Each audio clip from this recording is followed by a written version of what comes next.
The first this was born out of the OTC in Houston. And if you watch over the last 10, 15 years, Nigerians have been the major market for OTC. On the average, we have between 400 to 500 Nigerians attending OTC every year. Not when you look at the foreign exchange dynamics, and the fact that over a period of time, in my own view, turned into a pleasurable jamboree. Most people were not even going for the conference; we're just going to have fun. And I thought, for the image of the country, it wasn't good. We didn't have those sort of resources, and we could trap much more benefits in an OTC type conference. And the time had come to begin to look at local technology. What have we achieved? It's not just go to OTC in Houston every year and then come back. And so last year I declared in Houston, I attended, and I said that was going to be the last time I will attend as a minister. And certainly will be the last time that we will sponsor people to attend for federal government posts. I mean, anybody who wants to attend this on his own right is entitled to do so, but not with public sector posts. And instead, we should organize OTC type conference in Nigeria and bring the rest of Africa and bring the world. Because what are you looking for? You're looking for investments. They're not going to give you those investments sitting there. They're going to give you investments when they come here and they're comfortable with investing here. Education, we want to trap the technological education here. Savings in terms of foreign exchange, development of our own conference type capabilities. And so those were the things. And I'm excited that we're doing this. It's the first one. Obviously, it's going to struggle, but over time, I think it will develop its own partnership for success. Now, for a maiden edition, like you've rightly admitted, you expect some struggles at the initial stage. I find the theme to be quite ambitious, leading Africa's response to global oil challenges. It's the first summit. Mm-hmm. We're not talking Nigeria, we're not playing local, we're looking at leading Africa's response to global oil challenges. Can you talk us through some of the issues that you hope to highlight during this 5 days? The leadership in Africa has always been a Nigerian birth gift, put it that way. We've led literally in most sectors, oil especially. We're the highest producer. In terms of cost, we're the best today. In terms of diversification in the oil sector, we're the best. So it makes sense. A lot of African companies who are now beginning to come into the forays of production, Ghana, Equatorial Guinea, a lot of these countries, Kenya, Sierra Leone, where oil has been found, that they learn from our own experiences. Those experiences are both negative and positive.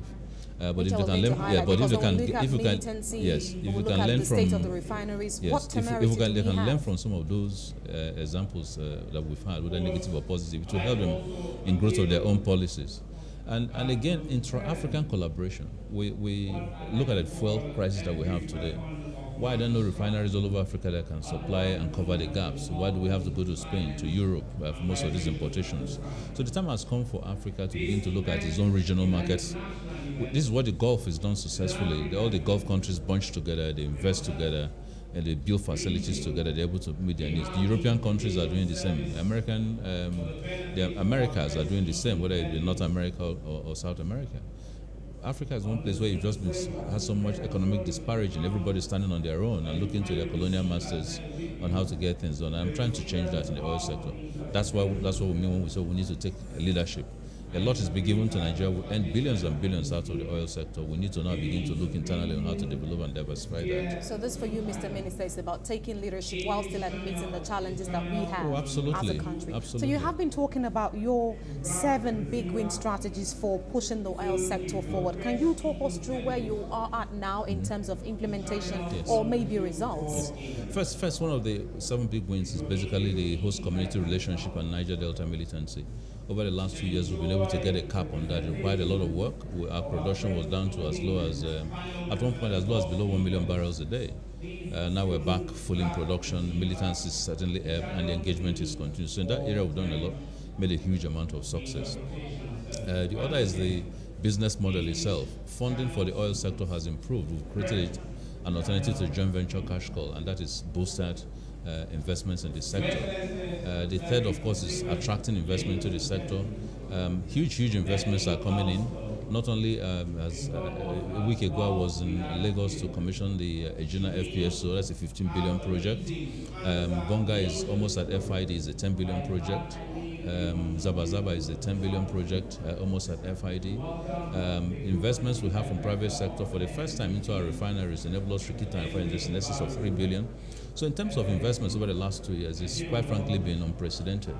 So clearly all the engagements that we've had, the roadshow in India, the roadshow in China, the roadshow in the US, and the commitment that I've taken very seriously to meeting international authorities and all this has helped Nigeria substantially. The work we've done in OPEC, which is also one of the areas of the 7 big wins, has helped us work with OPEC to stabilize prices.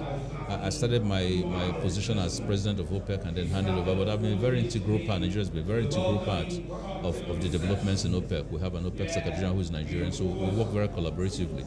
The effect of that is moved oil from a low of 28 up to a high of today about 67, 68. So that's been a massive movement. And when you therefore see our foreign exchange reserve beginning to swell, it is all the results of increased buoyancy in the earning capacity from the oil sector. I'd like your take now on the state of oil refineries in the country, especially with the introduction of private sector participants like Dangote into the mix. I'm excited about the Dangote investment. We need a lot more private sector involvement. Government cannot carry the can in everything, and I think our policy must begin to shift to emphasis in private sector. So if Dangote completes its refinery in 2020, 650,000 barrels, that's literally the consumption that we have in the country.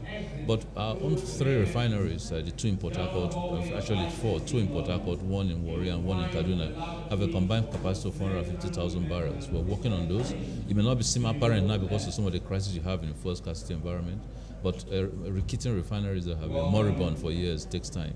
We're finishing the investment decisions, or we're almost there, and hopefully before the end of April, we'll be able to announce the winners of this and we can begin the hard road to construction. We expect that to last about 18 years. And we've set a target for ourselves for 2019 end to try and begin to exit major importations in this country. Okay, Mr. Minister, thank you for shedding light on that. The Senate has been talking about reviewing the Local Content Act. I'd like to have your thoughts on this on a final note. Well, I haven't dug into it, I must confess. I think the Local Content Group was one of the parastatals that have done a fantastic job stewarding.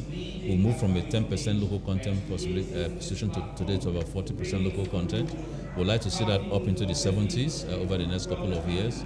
The President has been extremely supportive of this model. Now, if the Senate wants to tinker with it, I need to see what it is that they're trying to tinker with. I think the law is working well, but every law always has a room for improvement.